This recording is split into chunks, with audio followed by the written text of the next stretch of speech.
Asmongold owns this subreddit, bro. It's crazy. Dude, I saw the wackiest comment. Oh my god. Damn, I even got downvoted. One of the most delusional comments I've ever seen in my life. Bravo. That's hilarious. Coming from you. This is why people like Trump, and I feel like anyone could have told you that's how it was going to go. Edit, why are people downvoting the truth? You got downvoted because these people literally just despise the man. It is what it is. Not much you can do about it. It's been nothing short of some of the best foreign policy decisions I've ever seen. The guy has assembled an insane team on his side. While I don't agree with how he's getting the illegal immigrants out, I do think this was long overdue. Even Obama made his name on this, and to sit back and allow this to happen when there are millions of law-abiding legal immigrants is like laughing in their faces. It is unacceptable. I also think those tariffs are working, and smartly so, because he has the power to increase or decrease or withdraw them entirely. Most of the people who hated him are on Reddit, so you're always going to come to this website full of people who simply just don't have enough life experience or real-world exposure to know how any of this actually works. What they don't want to hear is that the tariffs actually produced results. Manufacturing construction didn't just tick up, it surged. We went from barely building anything to over $200 billion in new factory construction. Steel plants that were dead in the water reopened. Semiconductor, battery, and solar production saw the biggest domestic investment wave in decades. Companies had to start reshoring and diversifying because the pressure finally forced them to. And yes, tariffs brought in tens of billions in federal revenue and gave the United States real leverage in negotiations again. At the same time, there are negatives, and pretending there are none is just dishonest. Tariffs do raise prices in the short term, especially on consumer goods and intermediate parts, so regular people feel that. Some businesses get squeezed because their supply chains were built in a world where everything came from overseas, and there's always the risk that retaliatory tariffs hit American exporters. None of that is fake or made up. It is the cost of trying to rebuild an industrial base that was hollowed out for 30 years. People on Reddit don't live in that world. They live in a bubble where everything is vibes, snark, and fact-free outrage. In the real world, the outcomes actually look a lot different than the memes they repeat to each other. Mass upvote, 52 upvotes on this guy. Holy shit. I fucking hate how radical all the parts of the internet are, or I guess like I should say like Twitch, and I guess now LSF as an extension of Twitch, that it went from all like socialist commie dick suckers to now as Hassan drops off, now it's all fucking MAGA dick suckers. Jesus Christ. This was not a communist country, but I'm just saying Britain voluntarily joined the war. It was a war that you were not involved in and you got in. But my question is, why did it destroy Britain? I don't understand. As the victor nation. It didn't destroy Britain. Well, look outside. Look outside. We're in the city of London. Hang on. There's Tower Bridge. It's the Tower of London. Magnificent office blocks here. It changed London. Why do you look at this and see a wrecked country? I don't. Well, I don't see an English country. So we're in the city of London now. What do you mean there? What do you mean by that? It's not. Well, people whose ancestors built Stonehenge are not here anymore. So the city of London is 36% white, and that's happened in the last, 40 years. But England is about 70% white. That's it? England. Yes. Okay. Well, it was 99% in 1945. Okay, so we've evolved.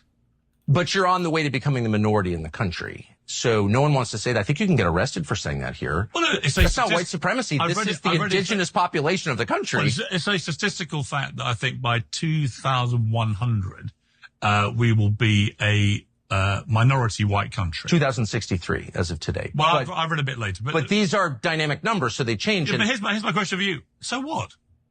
Well, let me refer to the beginning of our conversation when you said that the people who live in a country define the character of that country. And then you said, yes, all the things for which we were famous and in which we had pride, like our stoicism, our concern for others, our tidiness, the cleanest country in the world now, it's pretty filthy. All those things change when you get new people. Wait, I'm sorry. I had to look this up. Or am I being retarded? When he says Stonehenge, is there like an English new thing that like a building or something from like the monarchy or the middle? He's not talking about like the big stones, right? He's not really talking about that. What? Do they really trace their ancestry back 5,000 years? Is that true? Maybe they do in England. I don't know. I'm American. We only go back a few hundred years. Does that really happen? Okay. Jesus.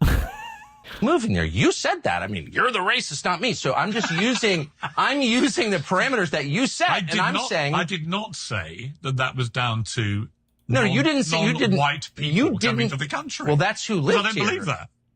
No, but That's what you said. I said there was creaking pressure on public services. No. From the increased but population. you also maybe foolishly admitted the truth. You could get arrested for this. So I know the stakes are high. But you said that when the people who live in a country change, so does the culture, which is like the most obvious. It's like when it rains out, it gets wet. That's not a controversial observation, but it's illegal here because it is true. And my only point is not against, I've already said, I like the Bangladeshis better than I like the liberal whites in your country. A lot more. They've never yelled at me. I'm not attacking them. I'm just saying the things that made Britain, England. Is there still an England? I have no idea.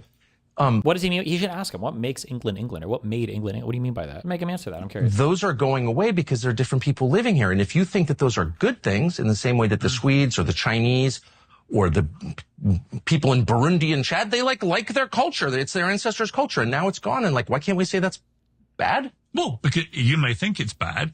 It's good? I love living in a very multicultural But you're rich. I mean, you're rich. And you go to the white parts of London, and they're exactly the same as they were when I was a child. I've been coming here for 50 years. They're exactly the same. What neighbor I'm saying is exactly the same. Which do you think is a white part of London? I'm not going to tell you. Well, that's a little test for you. Because he hasn't visited any place he doesn't know. Which area of London do you think is white? The one I'm staying in right now. The one where my relatives live. Where? I'm not going to say. No, you don't want to say, because you know that I'll immediately say, come on, there's loads of non-white people living there. There's no By the way, I'm not against non-whites. There's no exclusively white area. Okay. There's not. He should have pushed him harder on that. Piers Morgan seems to be in a role recently as he notched up another W for exposing Rubin Report as a stuttering, lying show. You acknowledge that there's been no starvation, correct? No. You don't acknowledge I that? don't acknowledge that. Where are the videos and images of the starving Gazans? Well, I've seen a lot, but you would dismiss them all as fakes. The UN says there was starvation, but you guys don't believe a word the UN says. The other official bodies say there was starvation. You don't want to hear a word they say. Israel denies everything. You can say that no Gazan has starved at all. The reports by almost every official body say the opposite, but you don't believe them. However, the best way to get to the truth is let journalists who are used to covering in war zones, let them go in and do their job, particularly now we have the ceasefire. There is a reason the Israeli government is not letting the media in. They are terrified about what the world will uncover. I just think that's just... Well, let them in. I just think... There's one way to find out. A lot of them look fat. They have fresh clothes I've and seen fresh lots haircuts. of images of Palestinians looking hungry. Yeah. And you wouldn't dispute that 20,000 plus children have died, right? So whose fault is that? I mean... You don't honestly think that life for a young Palestinian kid in Gaza in the last 2 years has been anything but utter hell-y. I do believe the 3-month blockade earlier this year was a criminal blockade. I believe it was deliberate starvation of the people, deliberately denying them food and aid. Has any other country in the history of the world been told to feed the people that are killing it? Actually, You are supposed to make sure that the enemy population. Now, Hamas also has an obligation that obviously no one cares about, and it's one-sided as fuck. But yeah, you are supposed to do that. Yeah. Actually operable. But then no other country in the world have the control that Israel has over Gaza, right? Well, which again is a whole separate issue. Show me another moment in the 75-year conflict where the response has been to kill 60 times as many people, and where you have where you have a government with people like Smodrich and Ben-Gvir who begin publicly, openly talking about ethnically cleansing all the Palestinians from Gaza, about annexing the West Bank, about taking complete control of all of it, to the point that Donald Trump had to step in and say that is not happening. Random ministers talking about, but they senior people in the government. No, but them talking about things is different. I mean, I hear that a lot. Well, my point is this: you have a unique population in Gaza where half of them are under 18. There is a unique proportion of kids in this part of the world, right? So, at what point do you try and find a different way to resolve this? The only solution that seemed to be being offered by Netanyahu, Ben-Gvir, Smodrich, and the others was to raise Gaza to the floor and to expel all Palestinians. So, Netanyahu would annex West Bank tomorrow. He's been in power for 20-something years. He could have done it at any point. Notice he hasn't. I mean, well, there's a couple things here. I mean, first off, I don't think any country in the world has ever been asked to feed the people that are holding its hostage, right? Like, have you ever called for any other country to do that, or anyone? Has anyone ever called for that? Well, British prisoners of war in World War II were fed. Yeah. But what's the difference? What?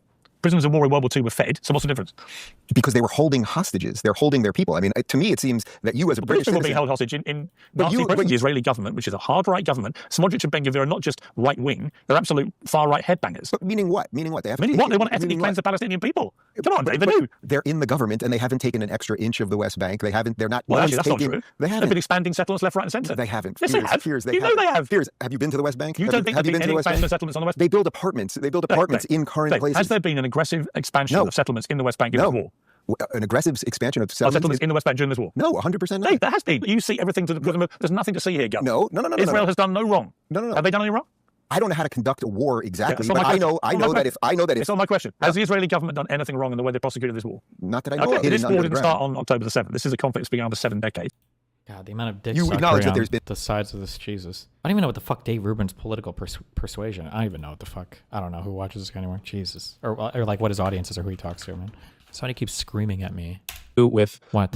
what seemed to me the most legitimate arguments against Trump, the person, and Trump, the president. Yeah. One line of evidence would just be everything that's going on around his instinct for vindictiveness and revenge against anyone he believes is his political enemy. And so I guess you can make some case that, as you quoted earlier, if you send a wind out there and the whirlwind comes back, that's sort of the way of things. So if Letitia James tried to bankrupt him on a kind of BS lawsuit, well, now he's doing the exact same thing to her. And neither one of them was good for the Republic. Neither one of them was justified, but it sort of is a slingshot.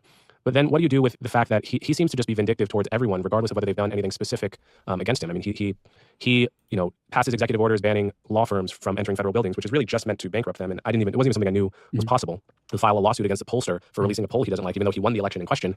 Like this, it's behavior that I can't actually put myself in the shoes in. Yeah. And so that's like one line. And then I'll get to the second line. Why don't you just address that first? I understand, but I separate rhetoric and intent from actuality.